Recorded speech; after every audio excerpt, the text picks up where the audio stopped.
ఇవాళ పార్లమెంట్ లో 13th December ఎప్పుడైతే గతంలో 2-3 ఏళ్ల క్రితం ఉగ్రవాదుల అటాక్ జరిగింది, కానీ మా అమిత్ షాకు ఆ రోజు జ్ఞాపకం రాలే.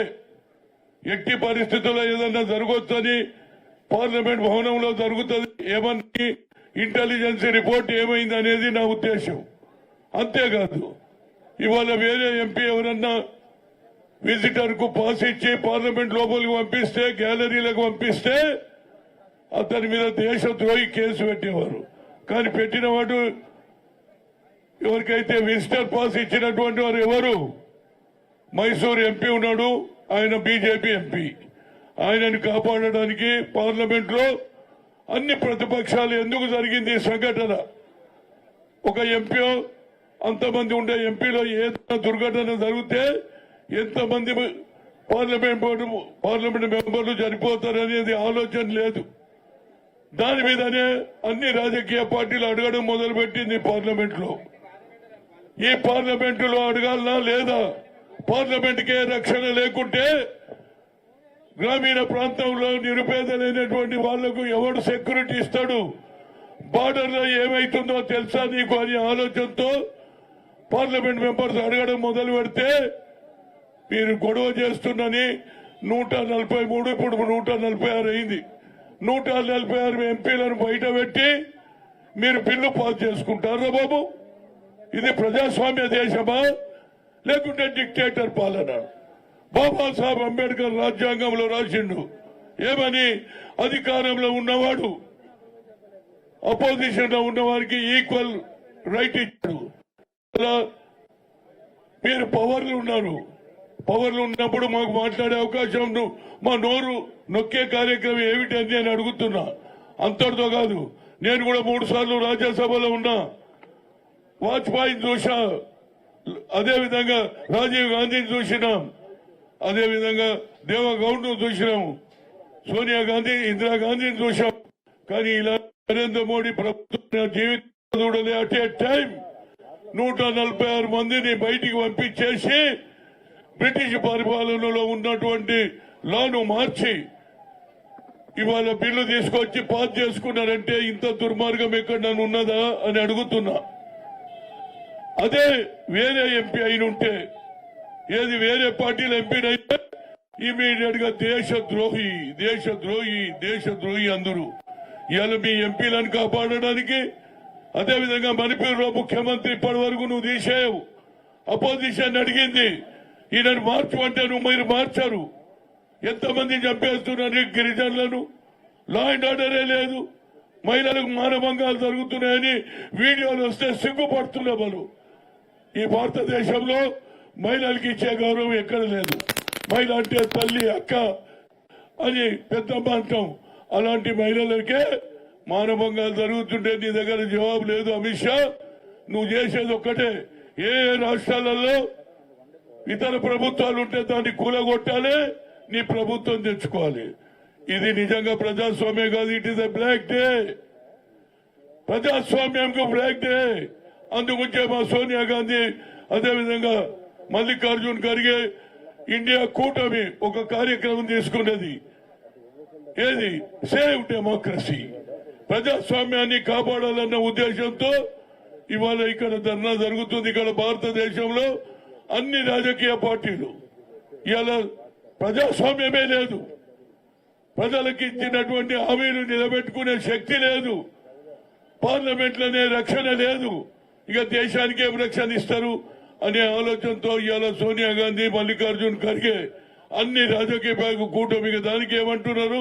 వీళ్ళు ఎన్నికలు వస్తున్నాయి, అందుకొచ్చి ప్రపగండ. ఎస్, ఎన్నికలు ఎట్లన్నా వస్తున్నాయి, కానీ మీరు ప్రజాస్వామ్యాన్ని ఏది పాతి పెట్టేస్తున్నారు.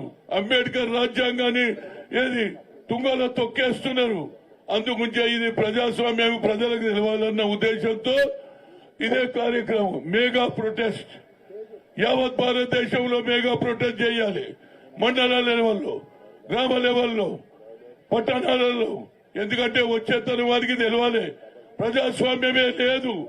అసలు పార్లమెంట్ లో జరిగిన ఇన్సిడెంట్ ను కూడా డిస్కషనే లేదు. అపోజిషన్ ఏమడిగింది? ఎందుకు జరిగింది ఇది? ఎవరు చేశారు దీని వెనకాల? పార్లమెంటులో మా రక్షణ లేకపోతే మేము పార్లమెంట్కి ఎట్లా రావాల్సి వస్తుందని పార్లమెంట్ మెంబర్లు అడగడం మొదలు పెడతారని వాళ్ళకి ఎక్కడ దేక అందరినీ సస్పెండ్ చేస్తారు. అదేవిధంగా బిల్లు పాస్ చేసుకుంటారు. బ్రిటిష్ పరిపాలనలో ఉన్న బిల్లును మార్చేసిండ్రు. ఇది నేనైతే ఎక్కడ చూడలేదురా బాబు నా జీవితంలో. ఇవాళ నీతులు చెప్తారు. అదేవిధంగా నరేంద్ర మోడీ ఇచ్చిన హామీలు ఎక్కడ నిలబెట్టలే. 2 కోట్ల ఉద్యోగాలు గాని, బ్లాక్ మనీ గాని, ఇంటికో ఉద్యోగం గాని ఇవన్నీ కూడా అయిపోయినాయి. ఇక లాస్ట్ లో ఇవాళ ఏ విధంగా ఈ పార్లమెంట్ ఇష్యూను మేము డిస్కస్ చేస్తే మాది బండారం బయటపడుతుందని ఇవాళ నిరంకుశంగా నేనైతే వచ్చే తరం కూడా చూడదనుకుంటా. అట్ ఏ టైం 146 మంది పార్లమెంట్ ప్రజలు ఎన్నుకోబడినట్టు ఉంటాడు. ఒక్కొక్క పార్లమెంట్ లో నాకు తెలిసిన 6 లక్షలు, 7 లక్షలు, 30 లక్షలు, 20 లక్షల మంది ఓట్లు వేస్తారు. ఎంతమందికి ఆహ్వానం చేస్తారా బాబు? పార్లమెంట్ మెంబర్ కు ఆహ్వానం చేస్తారా? అంటే ప్రజలు వేసుకొని ఎన్నిక అయినటువంటి ఓటర్లకు అవమానం చేస్తారా అనేది ఇది ప్రజలకు చెప్పే బాధ్యత ప్రతి పార్టీ వాళ్ళు.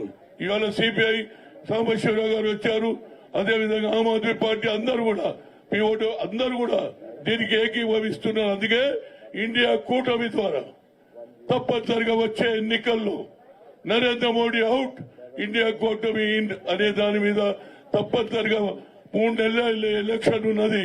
తప్పనిసరిగా గ్రామాలలో ప్రజలకు చెప్పి ఈ నిరంకుశ ఇది దొరల పాలన అయింది, మళ్ళా రాజుల పాలన వచ్చింది, డిక్టేటర్ పరిపాలనకు అంతం అందించాలంటే 2024 ఎన్నికల్లో కాంగ్రెస్ ను ఇండియా కూటమిని గెలిపించాలని, అదేవిధంగా ఈ ప్రొటెస్ట్ కంటిన్యూస్ గా సాగాలని హైకమాండ్ ఏం చెప్పినా మనం గ్రామాలలో ప్రతి కార్యకర్త ఏ విధంగా అయితే ఉన్న ఎన్నికల్లో ప్రతి కార్యకర్త కూడా కష్టపడి కాంగ్రెస్ ప్రభుత్వాన్ని తీసుకొచ్చి రేవంత్ రెడ్డిని ముఖ్యమంత్రి, బట్టి విక్రమాన్ని ఉప ముఖ్యమంత్రి చేశారు. అదేవిధంగా రేపు పార్లమెంట్ ఎన్నికలు అందరూ చూస్తున్నారు. తెలంగాణలో ఎన్ని పార్లమెంట్లు వస్తాయని యావత్ దేశ ప్రజలు చూస్తా ఉన్నారు. కనుక ఇక్కడ ఎక్కువ మనకు ఒక మంచి ఇష్యూ దొరికింది. ఈ ఇష్యూను గ్రామాల్లో అయ్యా పార్లమెంట్ మెంబర్లకు రక్షణ లేదు, ఇక మీకేమి రక్షణ ఇస్తాడు, మీకేమి అభివృద్ధి చేస్తాడు? ఇచ్చిన అబద్దాలు పోయి ఇవాళ పార్లమెంట్ మెంబర్లకే రక్షణ లేదు. గ్రామాల్లో ఉండే నిరుపేదలకు ఎవరు రక్షణ ఇస్తాడు? ఈ ప్రభుత్వం అవసరం లేదు. డెమోక్రసీ చేసే ప్రభుత్వం, ప్రజాస్వామ్య పద్ధతి ప్రభుత్వాన్ని ఎన్నుకోవాలని చెప్తూ మరొకసారి వచ్చినటువంటి మిత్రులు చాలా మంది మిత్రులు వచ్చారు.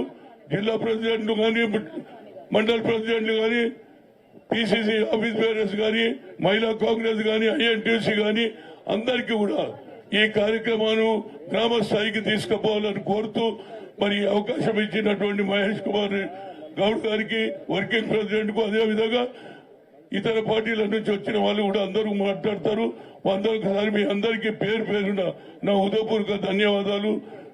జై తెలంగాణ, జై democracy, save democracy, save save save save save democracy, save democracy, save democracy. Thank you. ఇప్పుడు గౌరవ ఆమ్ ఆద్మీ రాష్ట్ర అధ్యక్షులు సుధాకర్ గారిని మాట్లాడుతుంది కోరుతాం.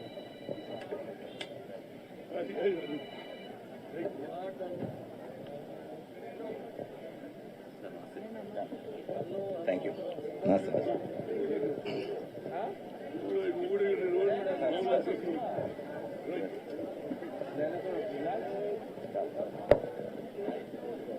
Save democracy!